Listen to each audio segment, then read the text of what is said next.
በስመ አብ ወወልድ ወመንፈስ ቅዱስ አሐዱ አምላክ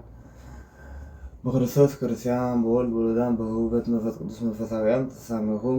ክቡራት እግዚአብሔር ከመይ ኣለኹም ከመይ ፀኒሕኹም? እግዚአብሔር አምላክ ክብርን ምስጋናን ይኹን። ክሳብ ዝዕለት እዚ ክሳብ ሰዓት ብሰላም ዘፅናሕና ክብርን ምስጋናን ይኹን እምበኣር ንመሃሮ ትምህርቲ ይግለፀልና ካብ ሕማቅ ሰውረና ኣምላኽና እምበኣር ሎማዓንቲ ንመሃሮ ትምህርቲ ብዛዕባ ምፅዋትን ጸሎትን ጾምን እዩ።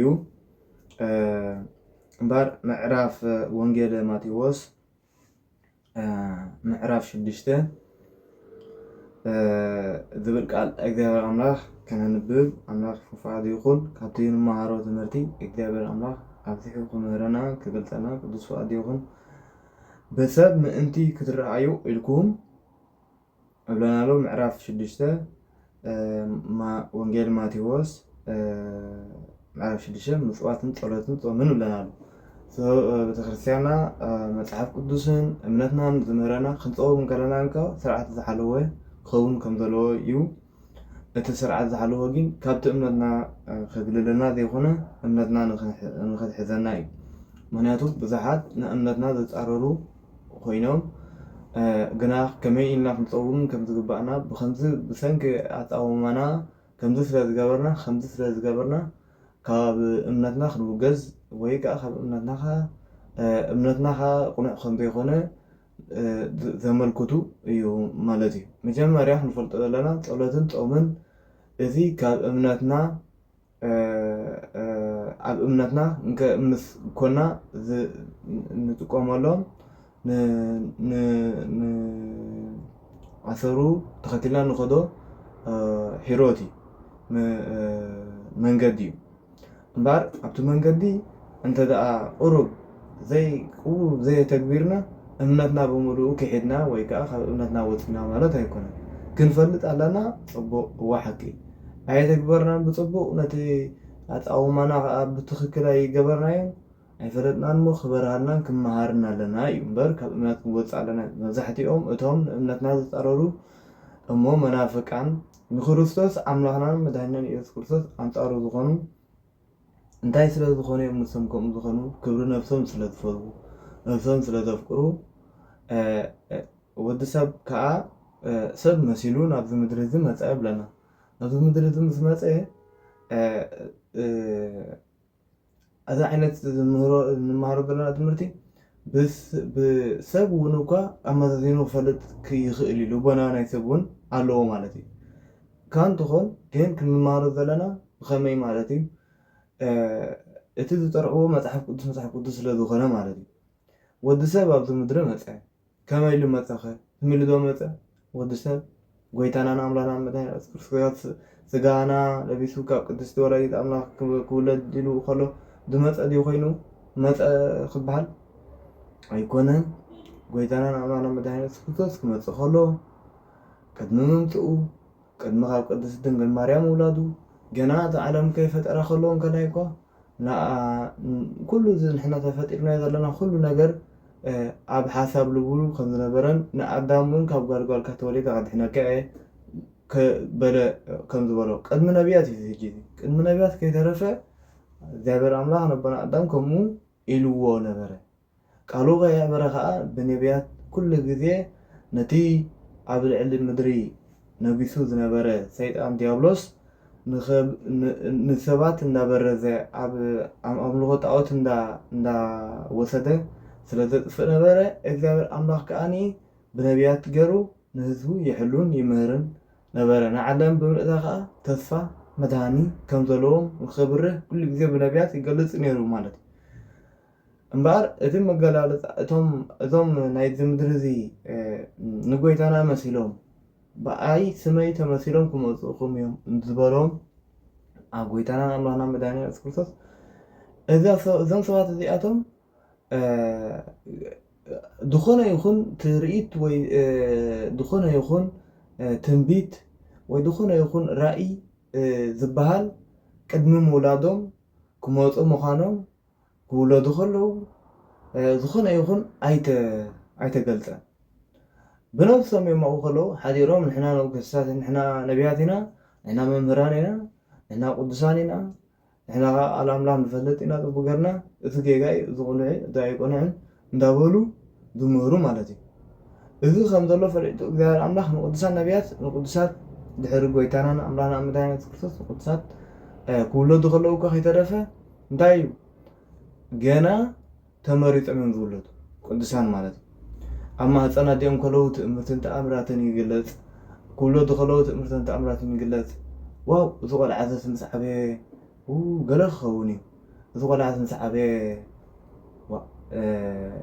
قلس هلو قدس نقر خوني إلى مهم عبيم تم قدسان سلازق يوم كا قدس سرح تسميدهم ملء هوتهم نعملها قلقلهم تزولوه خنا تزسرحوه قدس كوينه تتواتر مالتي إذا أتوم كاني أو خلو بقى مثلك متحف العلك كم ذي أنا تقرأت له مالتي كم ذي أنا تقرأت له مثلك متحف العلك أملاك كم ذي يذبل أملاك كم ذي يذبل ندبلو نئم قنع مهيركا قوامو كسبكا بالكان أما وجزاتهم أما ونعدهم كمان أما ندبلو نتوم بأمنة نهزبي مريحهم نأمنة مريحهم بخدلو خقامو ما نتأمنتك خقامو هجي أمانو خنكا نأمنة ده تقامها أمانو خنكا ده قاعد قبر نتأمنة تسمره إذا أنا عثر نقراتك أنت أنا عخاط خيب أمبار هزبي أملاخ هزبي خريستيان نعملهنا نملخه إذا كله زهن فلت الله كيف لنا يونزي كله زي أول نايتي عدم سلزبزح كنت أفق سلنغل كن مهارك شنكلا لنا بزلنا نقر مالي نزحواتنا زي جمهارو ندا مهارنا خاني كاب أمنات نخيط أفو تزيفري ما تشم أي تفعناين أمبار نبتمرتنا هنكيد سنسادون دلوه أبننا أبتمرتنا كمزحون كلنا تريقوا لهم نريق لنا مالتي أمبار عبد أمنت أولتون نكو خي ترفو كنت إلي غلنا كمين لا كنت إلي غمدلنا دي خونس كمهورنا كو خي خونس ويكاني كبونا كو جزونا بكا إذا أمنت تدخل كلي إلهم كعطوه ما إذا سوات مفاتيح بتغرسيان أنت تدرخبو معاطوه نتو تغرسيان نتو هزبخا خاب أمنت توم بلومو كاو ناب عندرا ناب قويلان مخدو حانت سراح يبلو من مالتي سلازي امبار عبزي تمهرتنا نمارو نمهرتين إذا يمثل مالتي بسبب من انتخذ الرأيو إلكم صدقهم كي تقورو تتنكو انت زي كونه كابتي أب سمايات زلو أبوهم حسبي يبلكم امبارك نسخاتكم كتمطوتو خلخا كتمطوتو انسخا كتمطوت كلخا اتون قبوزات بسبب من انت كنعدو أبناي أيهود أبايتي صلوتن عبيتي من قدتاتن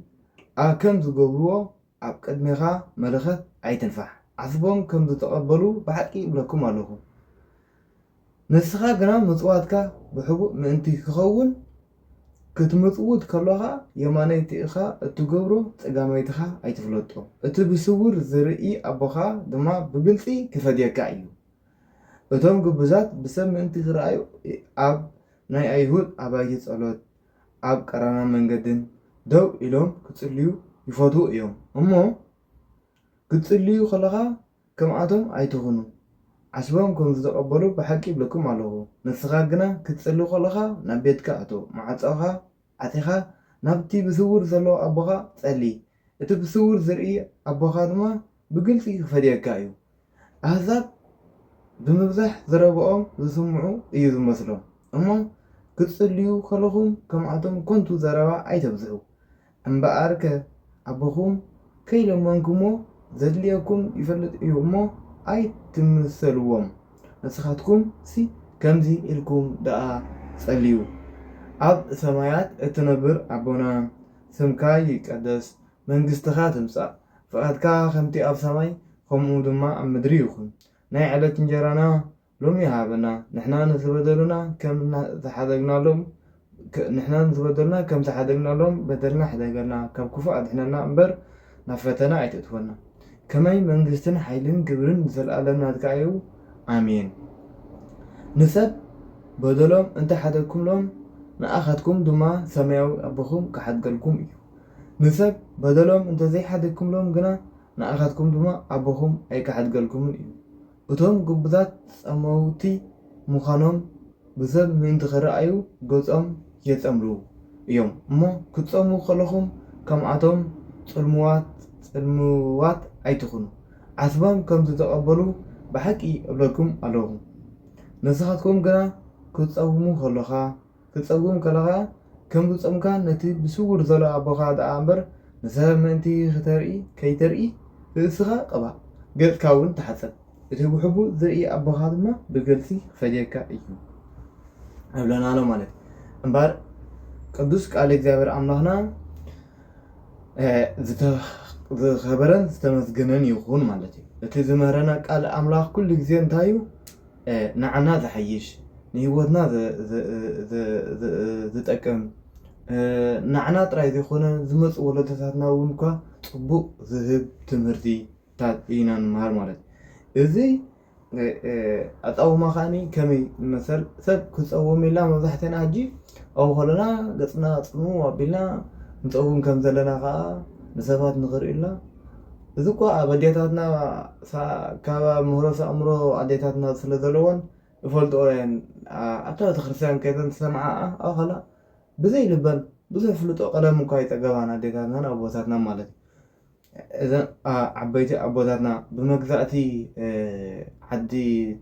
عديتات أوروبا بهاجرنا سلذنبرة ما هي منت سلذنبرة الأمنت نخي فلتاون كلامون فيهم اللي سلذنبرة أو خلا هينا جناخه ولا هنتي هو زي تفعل وا تودي أنت بلي أخا أنت تأيمك تأيمة تلك خمدة تأيمك أبلاخا خلي يمتين هذا تمرت زيا أنت تبغى جركا جرة تلك خمدة جبركا أبلاخا إذا يجي أو خلا يأكل خليك تقالين كمان دوت أدلوا بس حياة ثانية مالك وإذا أنت أيو إتي نايم منفس قدوس أبن سلذلو እግዚአብሔር አምላክ ስለሁሉ ጊዜ ተምህረን መንፈስ ቅዱስ ትምህርቲ ብዙሕ ከማን ክንመሃር ብዙሕ ስለ ተማሃርና ይኮና አምላክ ሁሉ ጊዜ እንታይ ኢሉና ጥረሲ ፎኪስ ይብለና ማለት እዩ እቲ ትመረና ቃሉ ትምህርቲ ፍኹስ ዝበለ ገይሩ ይመረና ማለት ምክንያቱ ንሕና ንኣሽቱ ኢና ንኣሽቱ ብእምነትና ንኣሽቱ ኢና ኣይንፈልጥ ኢና ብዙሕ ስለዚ እቲ ንፈልጦ ከማን بقلل زبالة إنا نفلت مالتي مناتو كي خبدنا إلو سلازي حليلنا እግዚአብሔር أملاك مالتي سلازي مبقر ولو كألم انت تدفعنا ولو كألم الله تدفعنا بتتمرتي منفس قدوس لمسانا زي قدفنا تي نحنا خنفلت أزالنا أير عقلناني مالتي كم خامان እግዚአብሔር أملاك نتي مهرتي ذروه قالوا مثلا كمهرسي حارستوس لا أخلنا بلو إلو خمان إذا أملاكم عين تقلوا تقليهم درجوا بقكم تقلي إلو خمارنا غلا خمان إذا حدا خابتين إذا أملاك وقا قديف خندي قد فنا نخم مهران نخم فلت إذا حق زنا نجر مالتي أم بقر أتي قالوا قا تتفانا زمهرنا مهران كا أي كلا أنا أي مالت أنت خونه لبنا عينة ترر تهون فلت أتقبعنا نفلت أنت ختمتوت كلها كتقوم كلهان እግዚአብሔር አምላክ ክሪኤካ እንከሎ ሰብ ክሪኤካ ከሎን ይፈላለዩ ሰብ እንተሪኡካ ይውድሰካ እሞ ከምዚ ጻድቕ ኢኻ ብሩኽ ኢኻ ከምዚ ኢኻ ኢሉ ሰብ ዛረበልካ እዚ ዝረኸብካዮ ሞገስ ካብ ሰባት እኹል እዩ ምክንያቱ እንታይ ዝገበርካ ኣለካ ካልእ ሰባት ክሪኡልካ ኢልካ ክገድካ ማለት እዩ እግዚአብሔር አምላክ ክሪኤልካ ከሎ ግን أنا يذهب يبلد وهذا كله ده يحيش إنتين كنت على نيرك سبب أنا يحيش ناي أملاك مري يحيش أملاك كذب كله بزح ثلاثة وهو بتوقع بروخة ثلاثة لو نايك ذابر يحشكا نايك ذابر كحشكا غاني نايك ذابر كبر كلنا عملت نايك ذابر نكبر انتي أملاك رئيلنا إلا نقبر كلنا كما ينمثل لا بامات نخم فلا تأتي نامش دين فلت نخم عياشي نامش لبامات نخم أبتي قذية دلينا نتأكملو نتبلحي نتلبونا نتفلتت ኣብ ግዜ ዕሽው ኢልና ንኸተሉ ነበርና ገዲፍና ልብም ንበል ለበማት እንተዳ ኮይና ከዓ ኣመራ ዕሽው ንበል እንታይ ማለት እዩ እዚ ኣይንብላሕ በላሕቲ ኣይንኹን ትሕት ንበል እቲ ትእዛዛት ናይ ኣምላኽ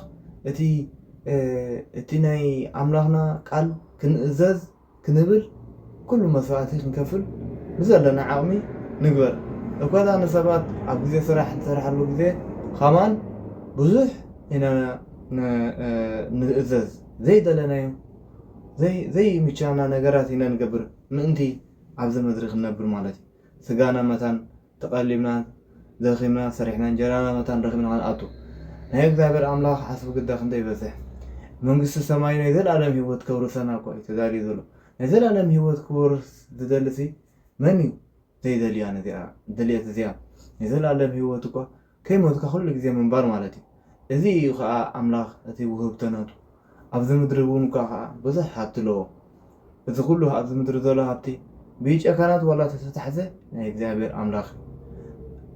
ኣብ ዝፈቐደ ሰዓት ንዓኻ ክህብ ክባርኸካ ነቤትካ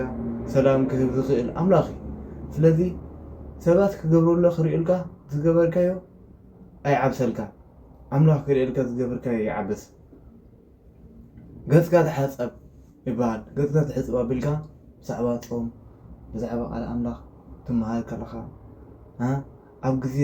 መምህራን ክዛረቡ ከለዉ ፈላጣት ክዛረቡ ከለዉ ዋላ ልዕሊኦም እንተፈለጥካ ትም ኣስቁጥ ኣይፈልጥኒን ምባል ኣብ ግዜ ጠሚኻ ከለኻ ገጽካ ብርህ ኣበሎ ብዙሕ ትምህርቲ እዩ ዘሎ ኣብቲ ናይ እግዚኣብሔር ኣምላኽ ትእዛዝ ገጽካ እንተደኣ ብርሂካዮ ብሩህ ገጽ እንተደኣ ጌርካ ኣብ ግዜ ጠሚኻ ከለኻ ከብድኻ ከዓኒ ብዙሕ ጥሜት ሒዝዋ ከሎ እቲ ካባኻ ዝደክም ሓውኻ ክሪኤካ ከሎ ተስፋ እዩ ዝገብር ዋ እዚ እኳ ምሳይ ከም ንጎት ሒዙ ዘይበልዐ ዘይሰተየ ከምዚ ገይሩ ተሓጒሱ ዘሎ ዳ ኣነ ዳ እንታይ ኮይነ ከምዚ ገይረ ዝኸብደኒ ምስኡ ኣነ ከዓ ገፀይ በሪሁ ክሳብታ ምስኡ ዘስዕር ክሳብታ ፆመይ ዘስዕር ምስኡ ኣነ ከዓ ከምታ ናቱ ክገብር እየ ብምባል ሓቦይ ይገብር ማለት እዩ እምበር እንተዳፍ ከብዚ ድካ ክብድብድ ኢልካ ጥልም ጥልም ተልካ እቲ ካባኻ ቁሩብ ድኽም ዝብልካ እንታይ ክገብር ማለት እዩ ንስኻ ካባኻ ስለ ዝደክም እዋ ኣደ ሓወይ እሞ እንተደኣ ከቢድና እሞ ንብላዕ ኢሉ ከማን ክልክመካ ክእል እዩ ኩሉኻ ሽዑ ትፈርስ ስለዚ ከምኡ ምግባር ኣዝዩ ፅቡቅ እዩ ማለት እዩ እቲ ፆምን ፀሎትን ፀሎት ከዓ ከምኡ ፀሎት ክንገብር ከለና ከዓ ኣምላኽ ክሪኤልና ንክኽእል ንግበር ማለት እዩ እዚ ኣነ ንሕና ንመሃሮ ዘለና ትምህርቲ ናይ ሕውነትን ናይ ሕዋትን እዩ እቶም ካባና ንላዕሊ ዝፈልጡ ትምህርቲ ጥቡቅ ገይሮም ፈትፊቶም ትምህሩ ከም ዘለዉ ኣይነስሓቶም ስለዚ በዚ ዝተምሃርናዮ ብዓቕምና ንኣምላኽ ክነመስግን ክነኽብርን ይትግባእና ማለት እዩ ምክንያቱ ሓሳብ እቲ ናይ መምህራን ቃላት እቲ ናይ መምህራን ትምህርቲ ብዛዕባ እንታይ ይዛረቡ ከም ዘለዉ ከማን ጠፋና ይኽእል እዩ ምክንያቱ ንሳቶም ፈላጣት እዮም እንታይ ነቲ ሕጂ እስኻ ተስተውዕሎ ጥራይ ይኹንን ዝመሩኻ ብሕጂ ዓመታት ዘሎ ግዜ ንኽሕልወካ ኢሎምን ዝመሩኻ እምበር ኣነ ከዓ እዚአን ኣብዚኣ ሂወትና መኸይና ዕንቀፍ ዝበሃላ ዘለዋ ትምህርቲ እንተተምሃርና ሕጂ ኣይነስተናዕቅ ማለት እዩ እምበኣር እቲ ቃል ኣምላኽና መድሃኒና ኢየሱስ ክርስቶስ ክብሪ ምስጋናን ይኹኖ ማለት መንፈስ ቅዱስ ኣሐዱ ኣምላክ በቅድስት ሥላሴ እንዘኣምን ወትማሕፀን ከዘገ ሰይጣን በቅድመዛቲ እምየ ቅድስት ቤተክርስቲያን እንተ ይእቲ ስምየ ማርያም ጽዮን ለዓለመ ዓለም ንኣኩተከ እግዚኦ ወንሰብሐከ ንባርከከ እግዚኦ ወነተኣምነከ ንስእለከ እግዚኦ ወነስተበቅዓከ ንገኒ ኢለከ እግዚኦ ወነትቀነይ ለስመከ ቅዱስ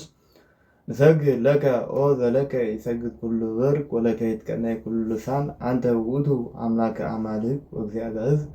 ወንጉሰ ነገሥት አምላክ አንተ ለኩሉ ዘሥጋ ለኩላ ዘነፍስ ነጸውዐከ በከመ መሃረነ ቅዱስ ወልድከ ዘይብል አንትሙሰ ሰበ ተጸልዩ ከመዝ በሉ አቡነ ዘበሰማያት ይትቀደስ ስምከ ትምጻእ መንግሥትከ ወይኩን ፈቃድከ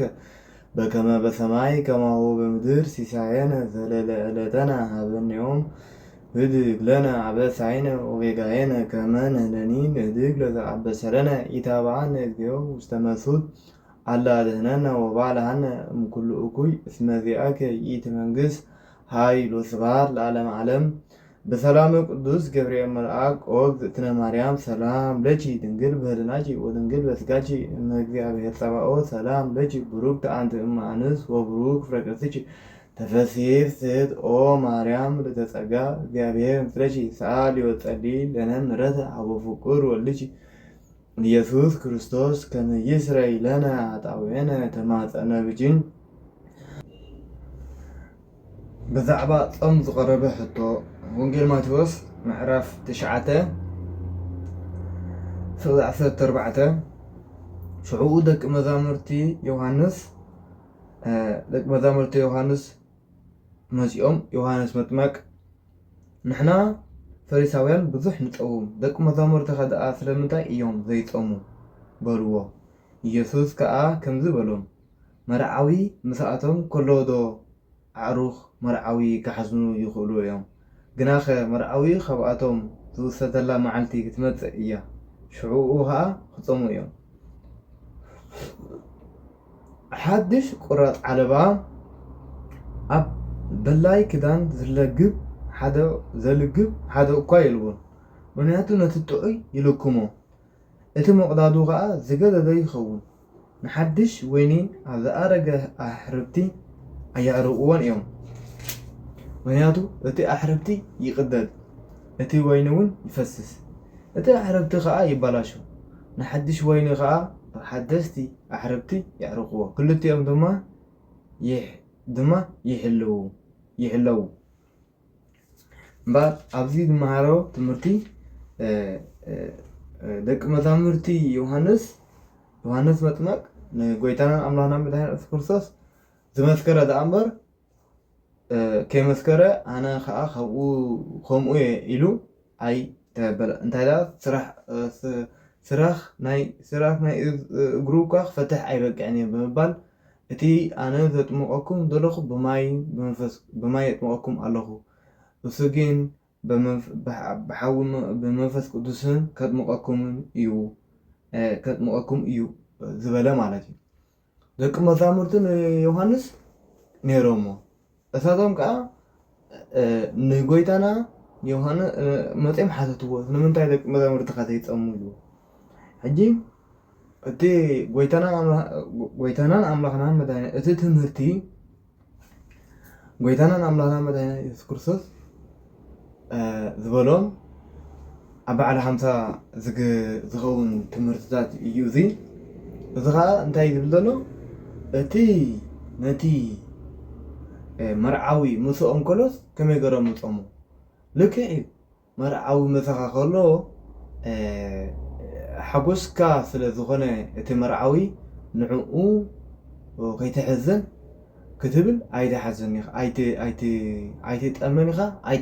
ኣይትሕምማን ኢኻ ነፍስኻ ብፆም ማለት እዩ። ስለምንታይ ሓጎስ እንዲ ምሳኻ ዘሎ እቲ መርዓውካ ምሳኻ ዘሎ ከመይ ጌርካ መርዓዊ ምሳኻ ከሎ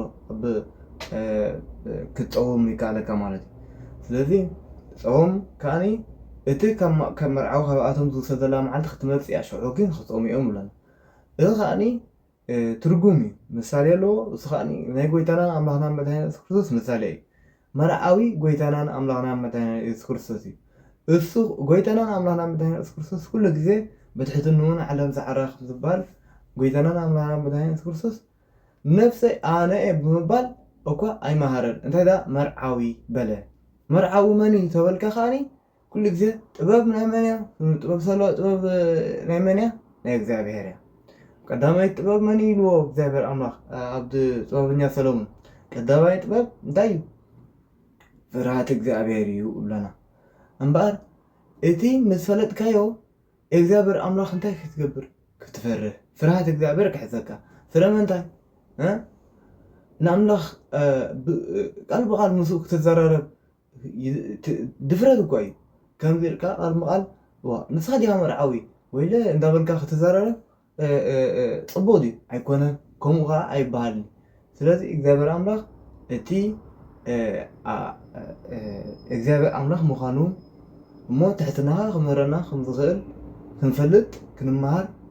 እዩ ማለት እዩ ስራሕ እግዚኣብሔር ኣምላኽ ስራሕ ጎይታናን ኣምላኽና መድሃኒትና ኢየሱስ ክርስቶስ ድንቂ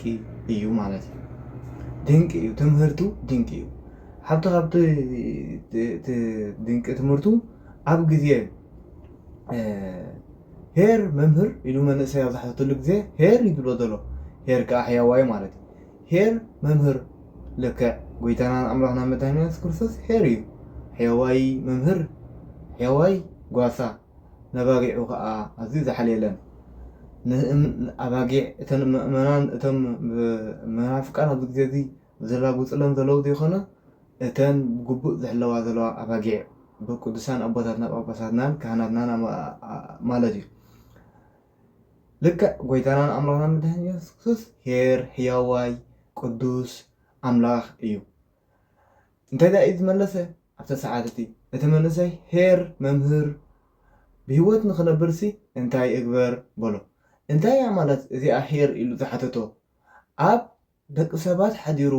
ዝቃወም መን እዩ ሰይጣን ዲያብሎስ እዩ እዚ መንእሰይ ኣብኡ ዝሓደረ ፀሊኣ ሰናይ ስለ ዝኾነ ከምኡ ኢሉ ክሓቶ ክኢሉ ንምንታይ ከብሎ ስለ ዝደለየ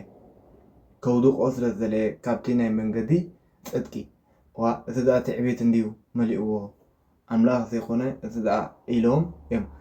ኣምላኽናን ብርግፅ ኣምላኽ ቅዱስ ምዃኑ ንፈልጠና መንገዲ ነታ ደቃቅ ነገር እኳ ክሕዝዎ ይደልዩ ነይሩ ከመይ ኢሎም ዳ እዮም በቲ ሓንቲ ደቃቅ ነገር ክሕዝዎ ዝደልዩ ንሓደ ዘይቅዱስ ዘይ ሄርን ዘይ ቅዱስን ዘይ ኣምላኽን ክኸውን ዝኽእል መሊእዎ ዘይኮነን ዘለዎ ኣበር እንድሕር ሓደ ጌጋ መንገዲ ይኸይድ ኣሎ በቲ ብዙሕ ጌጋታቱ መሓዝዎ ክሕዝዎ ዘይ ኣይምኽኣሉን ብደቂቕ ነገራት ክሕዝዎ ምድላዮም እንታይ እቲ ምስጢር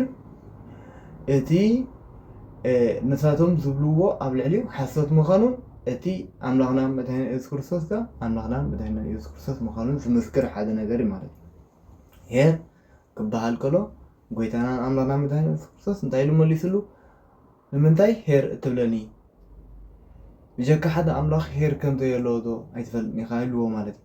እምበኣር ከምዚ ኢሉ ምስ መለሰሉ ሰይጣን ተረትዐ ብግብሩ ኣብቲ ወዲ ሰብ ሓዲሩ ከምኡ ኢሉ ዝፍትን ዝሓሰበ ተረትዐ እንተኾነ እቲ ሕቶ ተመለሰሉ እምበኣር ኣብዚ ከዓኒ መርዓዊ በለ ጎይታናን ኣምላኽና መድሃኒትና ኢየሱስ ክርስቶስ መርዓዊ ዝበለ ምክንያት ከዓኒ እቲ ትምህርቲ ክመሃሩ ኢሎም ምስኡ ኮይኖም ዘለው ምክንያት እዩ ምክንያቱ እቶም ዝመሃሩ ዘለው እንታይ እዮም ተምሃሮ ናይ መን እዮም ተምሃሮ ናይ ሓደ ምስኣቶም ዘሎ ወዲ መዝሙር ድምፂ ወይስ ተምሃሮ ናይ ጎይታናን ኣምላኽና መድሃኒትና ኢየሱስ ክርስቶስ እዮም ተምሃሮ ናይ ጎይታናን ኣምላኽና መድሃኒትና ኢየሱስ ክርስቶስ እዚ ናይ ብሓቂ ዘይሕሶ ነገር እዩ ምክንያቱ ኩላቶም ሰዓብቱ ዳዮም ነይሮም እምበር ንገዛእ ርእሶም ኣይኮኑን ወይ ከዓ ሓደ ካብኦም ኣይኮነን ዝምህርን ዝግስፅ ነይሩ ማለት እዩ እቲ ዝምህሮምን ዝግስፆም ነበረ መን እዩ ጎይታናን ኣምላኽናን መድሃኒትና ኢየሱስ ክርስቶስ ስለዚ ብርግፅ እቲ ሓጎስ ልቦም ከዓ ንሱ እዩ ማለት እዩ እምበርከስ ሓደ ብልቡን ብትምህርቱን ከይተረዳዕካ ተድሕሪኡ ክትኸይድ ትኽእል ኢኻ ኣይትኽእልን ኢኻ ብትምህርቱን ኩሉን ስለዚ መርዓዊ እኳ ይትረፍ ካልእ እኳ እዩ ንዕኦም ኣምላኽ ወዲ ኣምላኽ ቅዱስ ጎይታናን ኣምላኽና መድሃኒትና ኢየሱስ ክርስቶስ ጴጥሮስ ሊቀ ሃዋርያት ዝገለፆ ማለት እዩ እምበኣር ከምኡ ኢሉ ገለፀሎም እሞ ኣብ ግዜ 50 ከኣኒ ንሕና እንታይና ንገብር ማለት እዩ ኣይነፀውን ኢና ስለምንታይ ጎይታናን ኣምላኽና መድሃኒትና ኢየሱስ ክርስቶስ ድሕሪ ካብ መስቀል ኣውሪዶም ድሕሪ ኣብ መቃብር ጎልጎልታ ምቕባሩ 3 መዓልትን 3 ለይትን ከምቲ መፅሓፍቲ ዝብልዎ ምስ ገበረ ተንስኡ ከዓኒ እንታይ ገበረ ማለት እዩ ነተን ኣብ ሲኦል ዝነበራ ነብሳት ሒዝወን ናብ መንግስቲ ሰማይ ናብ ገነት ኣእተወን ማለት እዩ ሽዑኡ ክዓርግ ክትርእይዎ ኢኹም ከም ዝተባህለ ከምቲ ጎይታና ኣምላኽ ክርስቶስ እውን ብነቢያት እውን ከም ዝተባህለ ከምኡ ከዓኒ ክዓርግ ክረኣይ ስለ ዝኾነ ኣምላኽና መድሃኒት ክርስቶስ ን50 መዓልቲ ዝኣክል ኣብቲ ምድሪ ይዛወር ነበረ ንሃዋርያት ከሪኦምን ከምቲ በቲ ዝመሃሮም ትምህርቲ ኣሰሩ ተኸትሎም ብዙሓት ደቂ መዛሙርቲ ከፍርዩን ክምህሩን የተባብዖምን ይምህሮምን ይገስጾምን የጽንዓሎምን ነበረት መንገዶም ማለት እዩ ን50 መዓልቲ ዝኣክል ብርግጽ ጎይታናን ኣምላኽና መድሃኒት ክርስቶስ ከምቲ ድሕር ኢልና ዝገለጽናዮ ኣብነት ጌርና ሄርን ሕያዋይን ኣምላኽ እዩ ነቶም 12 ሃዋርያቱ እኳ ከይነዓቐ ድሕሪ ሞት ሙማቱን ምትንሳኡን ተንሲኡ ተዛዊሩ ኣጸናኒዑን ምሂሩን ከመይ ገይሩ ደቂ መዛሙርቱ ከመይ ገይሮም ክምህሩ ከም ዘለዎም እቲ ልቦም ሰንቢዱ ዘሎ ከዓ ከረጋግእን ከም ዝመፀ እዩ ዝገልጠና ብሓቂ ጎይታናን ኣምላኽና መድሃኒትና ኢየሱስ ክርስቶስ ሄረን ህያዋይን እዩ በቲ ግብሩ ብዙሕ ኢና ንመሃር ንሕና ደቂ ሰባት ብዙሕ ክፍኣትን ድኽመትን ዝሓዝና ሰባት ኢና ኣብ ግዜ ድኽመትና ኣዝና ኢና ብሩኻት ንመስል ኣብ ግዜ መንፋዓትናን ሓጎስናን ግን ንዝክሮ ሰብ እኳ የብልናን ንዝክሮ ዝገበሩልና ኸማን ኣይንዘክርን ኣምላኽና መድሃኒትና ኢየሱስ ክርስቶስ እተን ዘለዋ መዓልታት ናይ ሕማማቱ እኳ እዩ ክሕልፍ መፅኡ ኣብዛ ዓለም ብርግጽ ሓጎስ ልቡ መልአ ኣምላኽ እቲ ዝደለዮ ከዓ ኩሉ ፈጸመ ልዕል ኣምላኽና መድሃኒትና ኢየሱስ ክርስቶስ ድሕሪ እቲ ሓጎስ ልቡ ድሕሪ መስቃሉን ድሕሪ ምትንስኡን ሮማይ ሕጂ ኩሉ እቲ ዝደለይኽዎ ፈጺመ እየ እሞ ክኸይድ ሕጂ ናብ ሰማይ ናብቲ ዝነበርኩ ኣይበለን እንታይ ደኣ እተን 12 ሃዋርያት ክምህሮም እዩ ተመልሰ ማለት እዩ እምበር ኣምላኽና 50 መዓልቲ ምስኦም ስለ ዝጸንሐ 50 መዓልቲ ዝኣክል ደቂ መዛሙርቲ 12 ስለ ዝጸንሐ እተን 50 መዓልቲ መርዓዊ ምስኦም ከም ዘለዎ ስለ ዘመስክራ እዚ ከዓ ንሕና ከዓ ተኸተልቲ ጎይታናን ኣምላኽና መድሃኒትና ኢየሱስ ክርስቶስ ዓብቱ ስለ ዝኾነ ልክዕ ንሕና ከዓ እንታይ ንገብር ማለት እዩ ኣብተን 50 መዓልታት ንሕጎስ ንበልዕ ንዝምር እቲ ብልዖት ዝበሃል ንበልዕ ማለት እዩ ስለምንታይ ኣብዘን መዓልታት እዚአን ንሕማ ንስጋና ብፆም ይኹን ብድኻም ናይ ፃዕሪ ክሳይ ፆምን ኣይነሕምማን ኢና ማለት እዩ እንታይ ደኣ ንሕጎስ ንበልዕ ማለት እዩ ልክዕ መዓልታት ሓጎስን መዓልታት ሓዘንን ሕማምን ኣለና ንክርስቲያን ብሓቂ ፆርና ኣብ ሂወትና ኣብ ዓለም ክንነብር ከለና እንታይ ኣለና ማለት እዩ ክንከዶ ዝግባእና ኺደት ኣለና ኣይንዘንግዕ ኣሕዋትና ክርስቲያን ንፆመሉ ግዜ ፍሉጥ ንሕጎሰሉ ግዜ ፍሉጥ ንመሃረሉ ግዜ ፍሉጥ እዩ እሞ ኩሉ ግዜ ኣይነደባልቕ ነቲ ዝመሃሮ ትምህርቲ ንፍለጥ ድሓርቲ እምነትና ንደቅና ንወለድና ክንመሓላልፍ ንኽእል ኢና ማለት እዩ እቲ ዝመሃር እቲ ፆም ድማ ከምቲ ክንብሎ ፀንሕና ማለት እዩ እምበር ኣብዚ ናይ ፆመ ናብ ልደት ዘብፅሕ ፆመ ነቢያት ንኣብነት እቶም ነቢያት ከምቶም ነቢያት ኢና ክንፀውም ኢና ንሕናሲ እቲ ኩሉ ሕማቃት ዝኾና ደኹማት ዝኾና ሓጢኣት ከዓ ብዙሕ ዘብዛሕና ሰባት የኣይ ምስ ነቢያት ተቆፂርና ክንፀሊ ክንፀውም እዩ ኣምላኽ ኣፈቒዱልና ዘሎ ነዚ በረኸት እዚ እስከ ከይነፀናዕ በጀኹም ሕዋት ማለት እዩ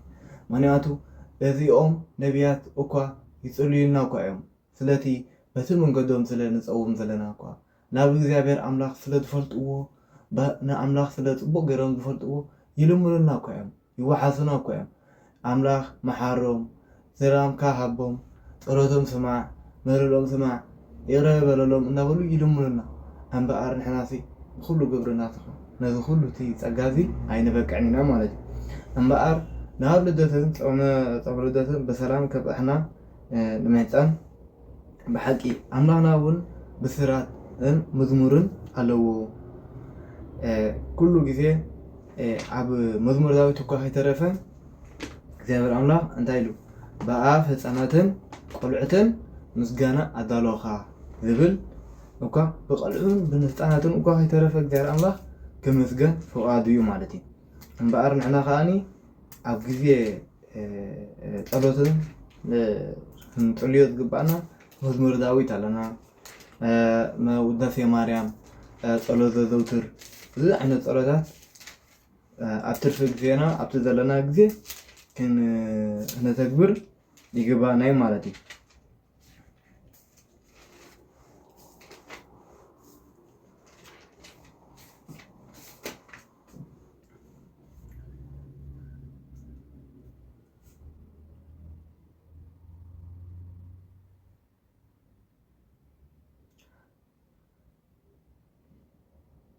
መዝሙር 19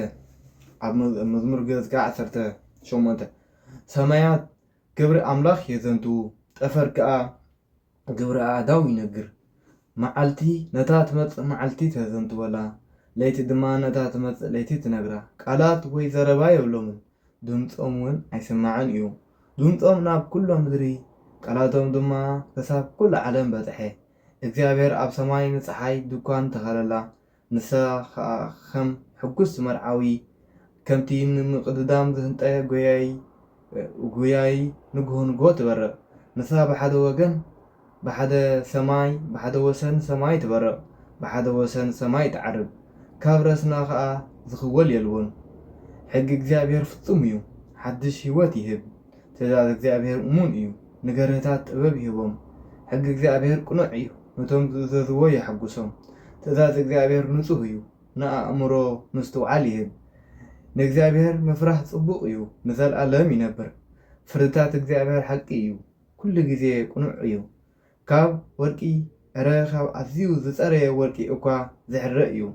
ካብ መዓር ዕረ ካብ መዓር ወለላ እኳ ዝጥዕም እዩ። ንዓይኒ ባርያኻ እውን ፍልጠት ይህበኒ። ዝሕልዎ ዘበለ ዓብይ ካሕሳ ኣለዎ፣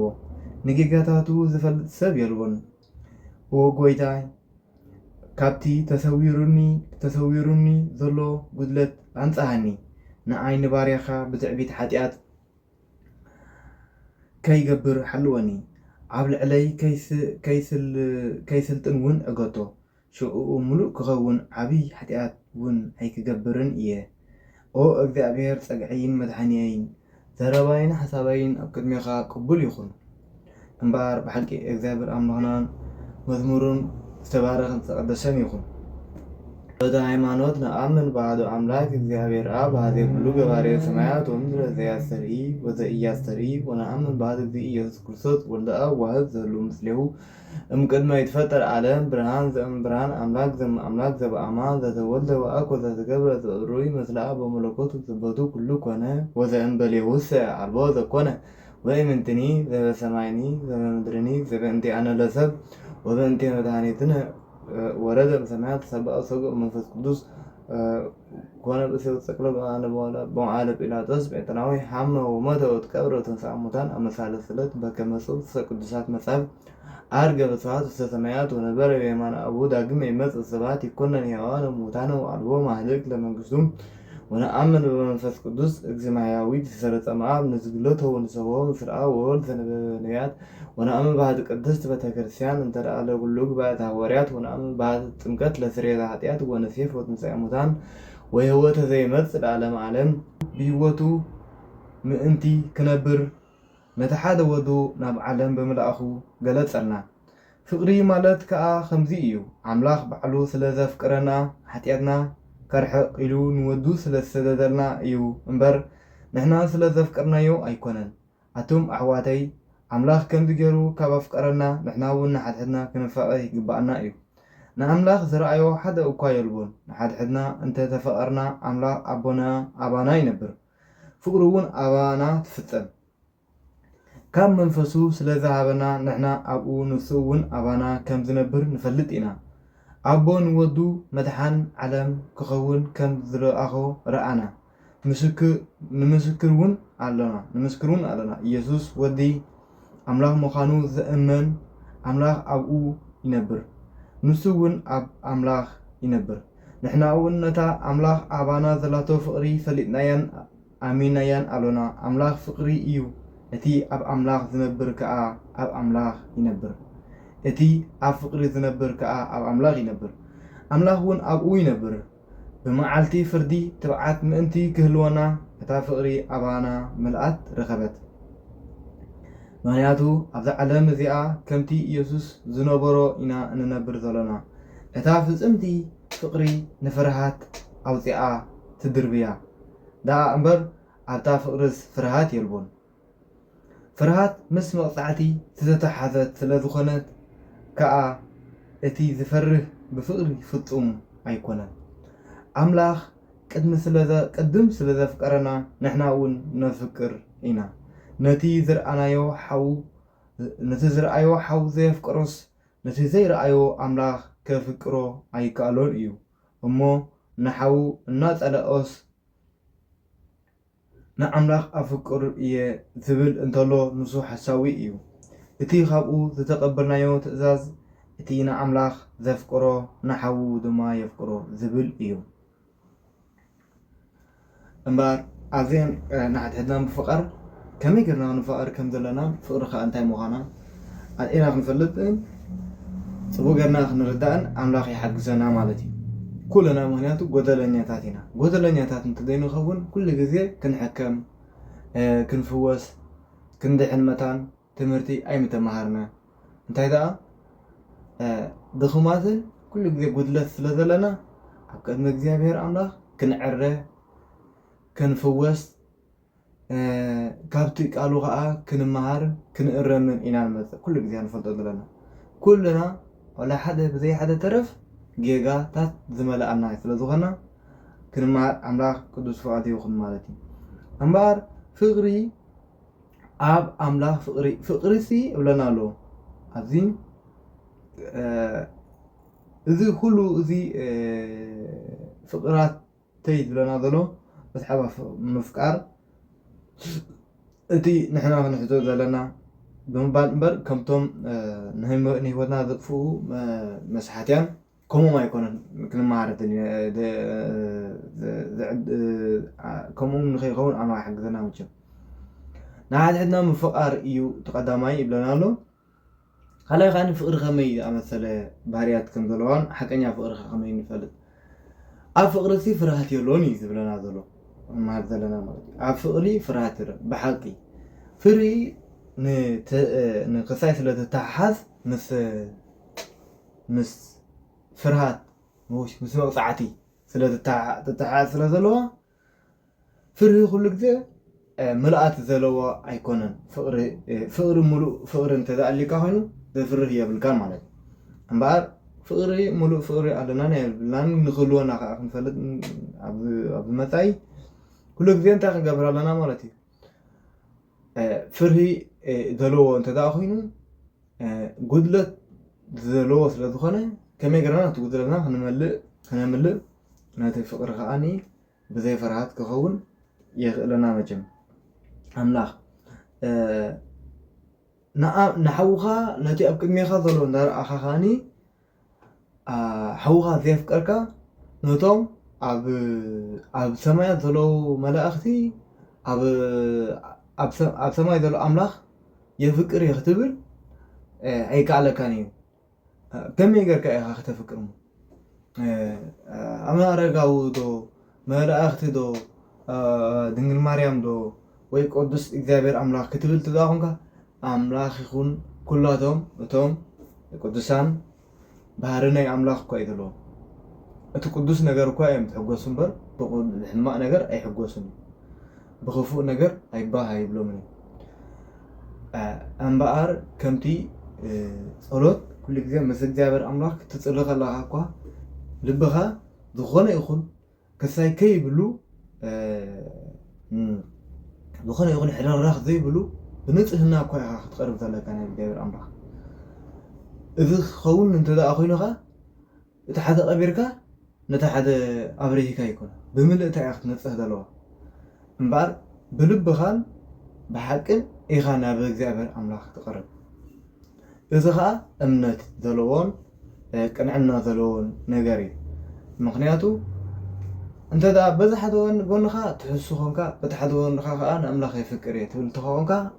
ملأت يكون ذلك فكرة أملاخ هذا قدلت تقدلت كأني عب جزية فتنا كعنك فكع يغلي مالك ስለዚህ ነቲ እምነትካ ክትሕዞ ትኽእል ብኸመይ ብምልኣት ብንጽህናን ብቕንዕናን እያ ክትሕዞ ማለት እዩ ስለዚ እምበር ቅዱሳን ኣቦታት መላእኽትን ዘይወሓስና ኣይኮኑን ጌጋታትና ክበዝሕ ከለዎ ማለት እዩ ግና ንሳቶም እውን በዚ ዘይቁኑዕ ግብርና ዝሕጎሱ ኣይኮኑን ለዳ ይጉህዩ እዮም ብጌጋታትና ማለት እዩ ኣምላኽ ከዓ ከምኡ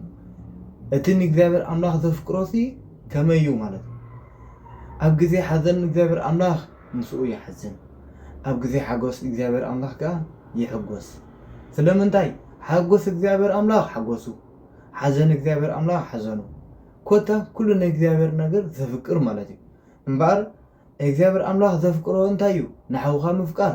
ንሓውኻ ምፍቃር ዝፍቅር እንትዳእ ኮይኑ እግዚኣብሔር ኣምላኽ ንስኻ ንሓውኻ ትጸልእ እንትዳእ ኮንካ ከመይ ጌርካ ምስ እግዚኣብሔር ትሰማማዕ ኣይኮነልካን እዩ ምክንያቱ እግዚኣብሔር ኣምላኽ ንሓውኻ ኣፍቅሮ ንብፃይካ ካብ ነፍስኻ ኣፍቅሮ ኢሉ ትእዛዝ ኣቐሚጡልካ እንዳሃለዎ ከሎ በቲ ንእግዚኣብሔር ንሓውኻ ብዘይ ምፍቃርካ ከመይ ገይሩ እግዚኣብሔር ኣምላኽ ክትሰማማዕ ትሓስብ ኣለኻ ማለት እዩ ከምኡ ክኸውን ኣይክእል እዩ ስለዚ ንእግዚኣብሔር ኣምላኽ ክትሕስቦ ኣይከኣለካን እዩ ሓሳቡ ክትገብሮ ኣይከኣለካን እዩ ኣምላኽ በቲ ኣዚዘ ኣለኹ ትእዛዝ ከመይ ቢለ ዳእየ ንዓኻ ሕጂ ሓቂኻ ልኻ ክብለካ ኣይ ንስኻ ዲኹምካን ፍጡረይ ኣነ ዘይኹንኩን ጎይታኻ ንስኻ ዲኻ ጎይታይ ከመይ ጌርካ ንስኻ ዝበልካኒ ኣይእዘዝን ኣነ ዝበልክዎ እዩ ዝኸውን ክትብለኒ ኣነ ጎይታኻ ንዓይ ስማዓኒ ይኽብለካ ስለዚ ንሓውኻ ብፃይካ ኣፍቅር ክብለካ ከሎ ምስማዕ እያ ምእዛዝን ምግባርን ከምኡ ብምግባርካ ከዓኒ እንታይ ትኸውን ኣለኻ እቲ ምስ እግዚኣብሔር ዘለካ ፍቕሪ ይሰምር ኣሎ ማለት እዩ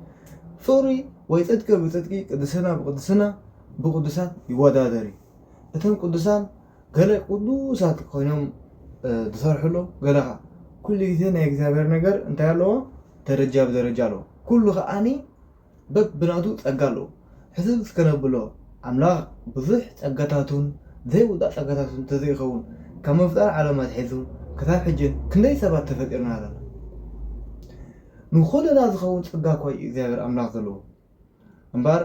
ነቲ ሓደ ብልፅ ዝበለ እቲ ሓደ ከዓ ድኽም ዝበለ እቲ ሓደ በዚ እቲ ሓደ በዚ እንዳፈረዩ ይነብሩ ማለት ድኽመታት ኣሎ ገና ኸ እንዳፀገንካ እንዳዓረኻ ክትመፅእ እዩ ዝፍቶ ማለት እዩ ቅድሚ እግዚኣብሔር ሎሚ ተጋጊኻ ንሓውኻ ፀሪቕካዮ ፅባሕ ኸ ተጣሒስካ ንእግዚኣብሔር ኣምላኽ ክትሕጉስ ንነፍስኻ እውን ዕረፍቲ ክትረክብ ሓውኻ እኳ እንተፀሊቕካዮ ኣብ ግዜ ኣብዚ ምድሪ እዚ እኳ ይትረክብን ኢኻ ዕረፍቲ ንሱ እውን ብተዘዋዋሪ ክፀላእካ እዩ እንተሪእዩካ ክሽነፍ እዩ በቲ ፀልእኻ ንሱ እንተፍቀረካ ሓንሳብ እስኻ ከዓኒ ሓንቲ መዓልትኻ ክፀላእካ ከመይ ጌርኩም ክትሳነዩ ትኽእሉ ክትራኸቡ ከለኹም ክትበኣሱ ኢኹም ክትዛረቡ ከለኹም ክትፃረሩ ኢኹም እዛ ምድሪ እኳ ክትፀበኩም እያ እንተተፋቐርኩም ግን ትሕሸኩም ማለት እዩ ስለዚ እቲ ምስ ሓውኻ ምፍቃር ዝያዳ እዩ ትሕሸካ ማለት እዩ ሎሚ ተጋጊኻ ንሓውኻ ፀላእኻዮ ፅባሕኻ ተጋጊኻ ተጣዒስካ ንኣምላኽካ ትሕጉስ ንዓኻ እውን ንክሕሸካ እንታይ ትገብር ማለት እዩ ሓውኻ ተፍቅር ማለት እዩ ሓውኻ ተፍቂርካ ከዓኒ ፀሎትካ ይሰምረልካ ኩሉ ምስ እግዚኣብሔር ዘለካ ነገር ከዓኒ ይኸንዓካ ማለት እዩ ኣምላኽ ግን ብዙሕ ምሕረት ስለ ዘለዎ ንነብር ኣለና ንሕዋትና እንዳፀላእና ንሕዋትና እንዳናሸና ንሕዋና እንዳኽፋእና ንፀውም ንፅሊ ንቆርብ ናብ ቤተክርስትያን ንኣቱ ብድፍረት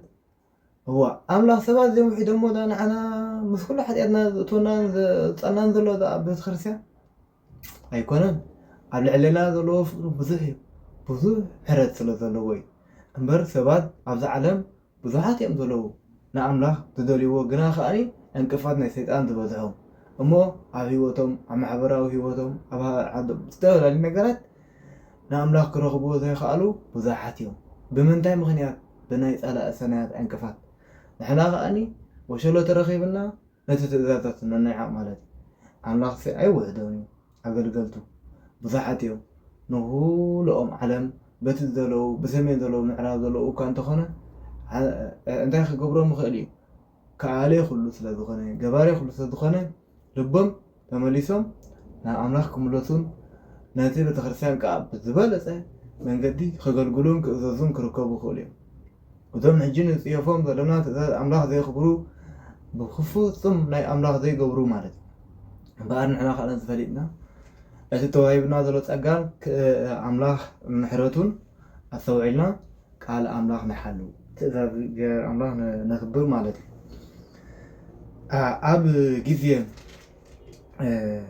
منفس حقا منفس حسوتن كنفلت اللهم نخيل نقرات أتون فقراتي بزعات حسوت نبيات ناو عالم توافرهم علو همو أتون منافستي كاب أملاح أنت خوينهم مرمرو انبر نمنفس زبالو خلو أي تأمنوه نمنفس أملاح بزي إخوم اتفلتوه يسوس كريستوس سب كينو كم زمتة زئمن زبالة كله منفس كاب أملاح إيو يسوس كريستوس سب كينو كم زمتة زي أمن زبالة خلو منفس جنا كاب أملاح أيقونن يبلنا مالتي እንዳ ጦጦ እንዳበላህን ማር አምላኽ ኣይኮነን ንዝብሉና ንኢየሱስ ክርስቶስ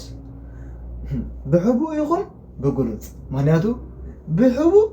ከምኡ ዝብሉለው ብግሉፅ ከዓ ከምኡ ዝብሉለው ዓይነት እዮም ብሕቡ ከም ዝብሉ ዓይነት እዮም ብግሉፅ ከም ዝብሉ ኸዓኒ መቸም በዚ በፂሓቶ ዘሎ ዓለም ዘይፈልጥ ኣይስኣልኒ ኩሉ ሰብ ይፈልጦ እቶም ብሕቡ ዝገብሩ እቶም ንኣምላኽ ጎይታና ኢየሱስ ክርስቶስ ኣምላኽ ኣይኮነን ኢሎም ብልቦም ዝኣምን ከና ብቃላቶም ኣምላኽ እዩ ዝብሉ ብብዝሕ ኣምላኽ ዝብሉ ግናኸ ከዳዓት እቶም ብግሁድ ከምኡ ዝብሉ ከዓኒ እዚኣ ዓለም ኣጋዊሓቶም ዘላ ካቶሊካውያን ማለት ንሳቶም ከ እንታይ እዮም ዝብሉ ካብ ድንግል ማርያም ንሱ ወዲ ኣምላኽ እምበር ኣምላኽ ኣይኮነን ዝብሉ ክርስቲያን እዮም ተባሂሎም ዘለዉ ዓለም ብምልእታ ከቢቦማ ዘለዉ እዮም ከምዚ ዝብሉ ማለት ካልኦት ከዓ ብዙሕ እምነታት ንኢየሱስ ክርስቶስ እንታይ ዝብሉ ማለት እዩ ከምቲ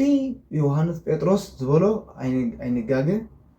እንታይ ኢልዎ ማለት እዩ ጴጥሮስ እምበኣር ሲ ኢልዎም ካብቲ ግዜ ስብከት ሃዋርያት እሞ 5,000 ዝኣመንሉ ብስብከተ ጴጥሮስ ሃዋርያ ቅዱስ ጴጥሮስ ካብቶም ኣይሁድ ካብ ዝተፈላለዩ ቋንቋ ዝነበሮም እሞ አንቶም ሰባት ብሎ እዞም ህዝቢ እዚኦም እዞም ሰባት እዚኦም ንሕና ካብ ዝተፈላለዩ ቋንቋታት በፂና ኣለና በቲ ዝተፈላለዩ ቋንቋ ክዛረቡና ይኽእሉ ኣለዉ እምበኣር እዚኦም ሰባት እዚኦም ሓቂ እዩ ኣምላኽ ዘለኣኹም ሰባት እዩ ኣብ ካልእ ከዓ እንታይ ዝበሎ ማለት እዩ ካብቶም ዘይኣመንቲ ማለት እዩ መብዛሕትኡ ግዜ ዘይኣመንቲ ንቅዱሳት ክመስክሩ ይረኣዮም ማለት እዩ እትዮም ኣቶም ሰባት ብሎ እዞም ሰባት እዮም ናይ ብሓቂ እግዚኣብሔር ኣምላኽ እዮም ቅድሚ ሕጂ ከምዚ ዝብልዎ ነቢ ነበረ እሞ በቲ ይኹን በቲ መፂኡ እሞ ጠፊኡ ኸደ ሕጂ ከዓ ከምዚ ዝበሃል ነቢ መፅእ ነበረ እሞ ከምዚ ዝበሃል ሰብ ላዒሉ ኣነ ኣምላኽ እየ ዝብል ነበረ እሞ ግዜ ከይወስድን ጠፍአ እዚኣቶም ግን ክሳብ ሕጂ ይጠፍኡን እምበር ምስ እግዚኣብሔር ኣምላኽ እስቲ ባእሲ ከይኮነኩም ሕደጉ ክብል ገሰፆም ብለና ነቶም ዝቃወምዎም ዝነበሩ ሃዋርያት ኣይትዛረቡ ኣይስበኹ እንዳበሉ ማለት እዩ እምበኣር እቲ ዝነበረ ግዜ ናይ ትምህርቲታት ሎሚ ከዓ ኣሎ ማለት እዩ ሎሚ ከዓኒ ብሓይልን ብብርታዕን እዩ ዘሎ እዚ ጉዳይ እዚ ማለት እዩ ሰባት ኣብ ካልእ እዮም ዝዋፍሩ ዘለዉ እምበር ካልኦት እምነታት በቂለን ኣለዋ ኣብዚ ምድሪ እዚ እንተኾነ እንታይ የንፀባርቕ ኣለዋ ሓይሊ ኸ ብዝተፈላለየ ሓይሊ ዝገበትኦ ብዓመፅ ብዝተፈላለየ ነገራት ዝገበትኦ ብኡ ገይረን እየን ዝከላኸላ ዘለዋ ነቲ እምነታት እምበኣር ንሃዋርያት መን ይከላኸለሎም ነይሩ ማለት እዩ ሓይሊ ልዑል እግዚኣብሔር ኣምላኽ ይከላኸለሎም ነይሩ ከዓብዩ ናይ ዓለም ብምልእታ ክሰብኩ ክኢሎም እንዳተጨፍጨፉ እንዳተቐተሉ እንዳተሰየፉ ብዙሓት ምእመናን ኣፍርዮም ሎሚ ኸ እዘን ሓሰውቲ ነቢያ እምነታት ቆይመን ዘለዋ እሞ ብዙሕ ሰባት ዝስዕብዎን ዘለዉ ትካላት ኮይነን ዘለዋ ብሓይሊ ናተን ገይረን ነቲ ናይ ሓይሊ እግዚኣብሔር እንታይ ገብረ ኣለዋ ማለት እዩ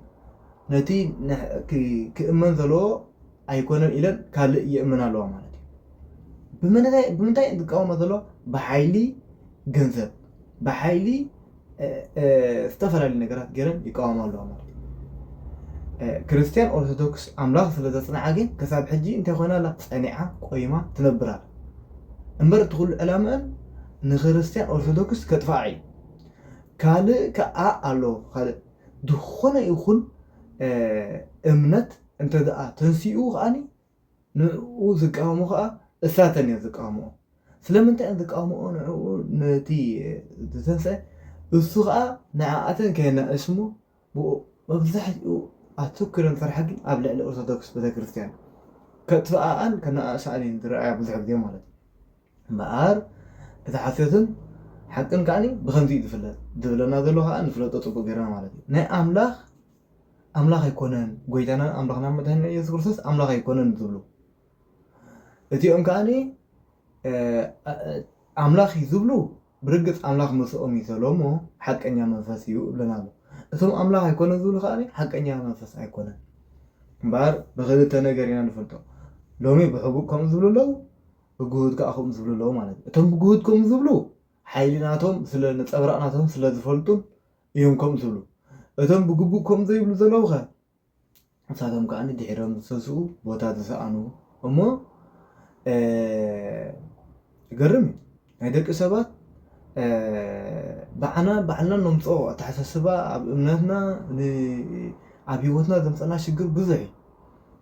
እሶቶም እኳ ድሓን ሰባት እንዲኦም ከምዚ እንተገበርና ሓይሽ ኢሎም ምሳሓሰቡ እዩ ዝኽሉ ፀበባ በፂሕዎም ዘሎ እሶቶም ሕጂ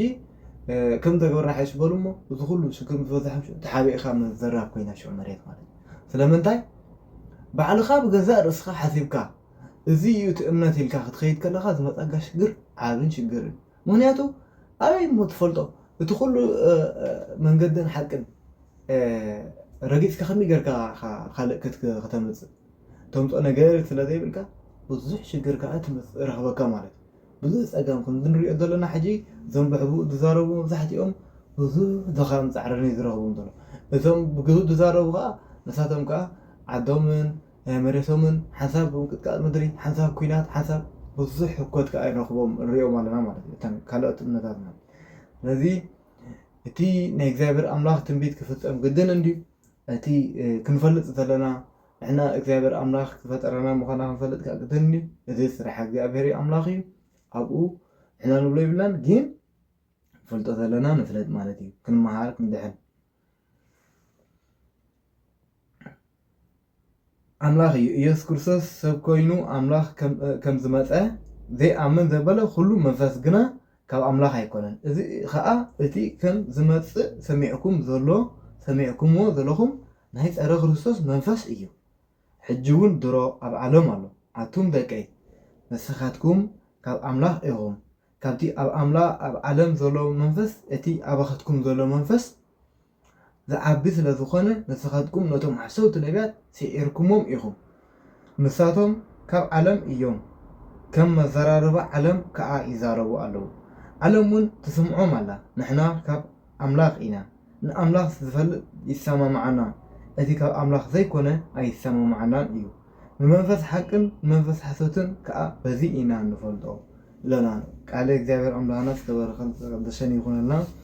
ቃል ሂወት የስማዓና ማለት እዩ እምበር እዚ ኩሉ ንማሃሮ ፀናሕና ትምህርቲ ብኣፍ ትጉሃን መላእክቲ ቅዱሳን ይተኣረመልና ኩሉ ክፍእ ሰውረና ማለት እዩ ካብ ቤተክርስትያን ካብ ኣምላኽን ኣይንፈለ እቲ ኩሉ ዘሎ ዋልታ ቤተክርስትያንን ኩሉ ዘለና ፀጋ ናይ ኣምላኽ ከይነፍርስ ኣዝና ንድከም ማለት እዩ በቲ ዘለና ዓቕሚ ንደቅና ንነፍስና ንሂወትና ብዝተኸለና መጠን ክነስፍሕ እምነትና ከዓ ፈሊጥና ከዓ ክንጓዓዝን ኣምላኽ ይሓግዘና ኩሉ ግዜ ኣብ ዓለም ሽግር ዘየሎ ኣይኮነን ሽግር ኣሎ ሽግር ናይ ሰብ ኣሎ ናይ ሓዳር ናይ ቤተሰብ ናይ ሃገር ናይ ዓዲ ኩሉ ሽግር ኣሎ ዘየለ ኣይኮነን ኩሉ ግዜ ከዓ ሽግር ከዓ ኣብዚ ዓለም እዚኣ ዘየለ ኣይኮነን ኩሉ ግዜ ኣሎ እቲ ኩሉ ግን ካብ እግዚኣብሔር ኣምላኽ እዩ ናይ እግዚኣብሔር ኣምላኽ እዩ ንሕና ኣለና ፅባሕ ከዓ ናይ እግዚኣብሔር ኢና ማለት እዩ እንተለና ናይ እግዚኣብሔር እንተዘየለና ከዓ ናይ እግዚኣብሔር ኢና ማለት እዩ ኩሉ ግዜ ግን ንሕና እቲ ናይ ዘለኣለም ናይ ዘውርሰና ነገር ክንሓስብ ኣለና በቲ ናይ ዚ ዓለም ዚ ርዕድን ሽበራን ኣይንጭጨነቕ ኩሉ ዘድልይ ዘበለ እግዚኣብሔር ኣምላኽ ይምህረናን ይገስጸናን ከም ዘሎ ፈሊጥና ንንቃሕ ማለት እዩ። ንኣምላኽና ነመስግኖ ካብ ኣነነትን ካብ ትዕቢትን ካብ ሕማቕ መንፈስን ተኣሊና ንቅዱስ ነገር ትሕትናን ጥጥቅን ለቢስና ክነገልግል ክነብር ንሂወትና ንኽኣል እቲ ኣምላኽ ይሓግዘና። እዚ ኩሉ እዚ ኣብ ሂወትና ሓለዋ ኣለና፣ ኣብ ምድሪ ከለና ሓለዋ ኣለና። ንእግዚኣብሔር ኣምላኽ ዝፈርሆ ኩሉ ግዜ እንታይ እዩ መላእኽቲ ኣብ ጎኑ ኮይኖም ይሕልውዎ ከም ዝብለና ሓለዋ ኣለና። ኣብ ኩሉ ነገርና ከዓኒ ኩሉ ማለት እዩ እምበር ዓለም ትብሎ ብዙሕ እዩ። ወላ ክንድቀስ እኳ እንተኾና ተጠርጢርና ከም ንድቀስ እዮም ዝገብሩና ዘለዉ ከምዚ ንሪኣ ዘለና ማለት እዩ። ሎሚ ክንድቀስ ከለና ቴሌፎን ሒዝና ከምዚኣ ኢልና ከምዚኣ ክንብል መሬት ተዓርብ ክንተስእ ኣይርዳእና፣ ክንድቅስ ኣይርዳእና። እዚ ከዓ እንታይ እዩ እቲ ፀጋና ከብረሱ ስለ ዝተላኣኩ እዩ ማለት እዩ። ብፀላእ ሰናይ ኣብ ድቃስና ኮነ ኣብ ዘይድቃስና ክርስቲያን ንቑሓት ኢና ክንፈልጦ ዘለና እዚኣ ክንፈልጥ ኣለና። ንቑሓት ኢና ነዊሕ ግዜ ከም ዘለና ነዊሕ ግዜ ከም ዘይብልናን ኩሉ ግዜ ንፈልጥ ኢና። መንፈስና ከም ቅዱስ ዮሃንስ መልእኽቲ ክብለና ፀንሐ መንፈስ ኣምላኽ ምስኻ እንተደኣ ኮይኑስ ኩሉ እኳ እዩ ዘይጠፋእካ ኣለኻ ማለት እዩ። ተስፋ ዝበሃል ኣለካ፣ ፍቅሪ ዝበሃል ኣለካ፣ እምነት ዝበሃል ኣለካ። ኩሉ ነገርካ ሙሉእ ይኸውን ማለት እዩ። ብሰላም ከዓ ትድቀስ፣ ብሰላም ከዓ ትትስእ፣ ንኣምላኽካ ተመስግኖ። ኣምላኽ እንዳተሸገርካ ኣመስግነኒ ኣይብልኒ። ኣምላኽ ነዋህን ፈቃርን ወሃብን እዩ ዝፍለጦ። እንዳረኸብና ከለና እንዳተፀገብና ከለና ኣመስግኑኒ ዝብል ኣይኮነን። እግዚኣብሔር ኣምላኽ ኩሉ እንዳሃበ ምስጋና እዩ ዝደሊ ሃባና፣ ኩሉ እዩ ዝህበና ከዓ ኣይኸለኣናን ማለት እዩ እምበር ከምኡን ክንገብር ኣምላኽ ይሓግዘና። ጸሎትን መለላም ናይ ዴታትና ናይ ኣቦታትናን ይሓልወና። በረኸትን ረድኤትን ናይ ቅዱሳን መላእኽትን ኣማላድነት ናይ ኣዴና ቅድስት ድንግል ማርያም ከምኡ ናይ ቅዱሳን ኣቦታት ቅዱስ ሚካኤል፣ ገብርኤል፣ ሩፋኤል ካባና ይፈለዩ። ኣዴና ቅድስት ድንግል ማርያም ጸሎታን ኣማላድና ይትፈለየና። ናብ ብርሃን ልደቱ ብሰላም ያብፅሓና። ስብሐት ለእግዚአብሔር ወለወላዲቱ ድንግል ወለመስቀሉ ክቡር ይትአኮት ወይስብሐ ስሙ ለእግዚአብሔር ወትረ በኩሉ ጊዜ በኩሉ ሰዓት። ቅዱስ እግዚአብሔር ጸባኦት ፍጹም ሙሉእ ሰማያት ወምድር ቅድሳተ ስብሐትከ ንሰግድ ለከ ክርስቶስ ምስለ አቡከ ኄር ሰማያዊ ወመንፈስከ ቅዱስ ማያዊ እስመ መጻእከ ወአድኃንከነ እሰግድ ለአብ ወወልድ ወመንፈስ ቅዱስ ሀተ ስግደተ እሰግድ ለአብ ወወልድ ወመንፈስ ቅዱስ ሀተ ስግደተ እሰግድ ለአብ ወወልድ ወመንፈስ ቅዱስ ሀተ ስግደተ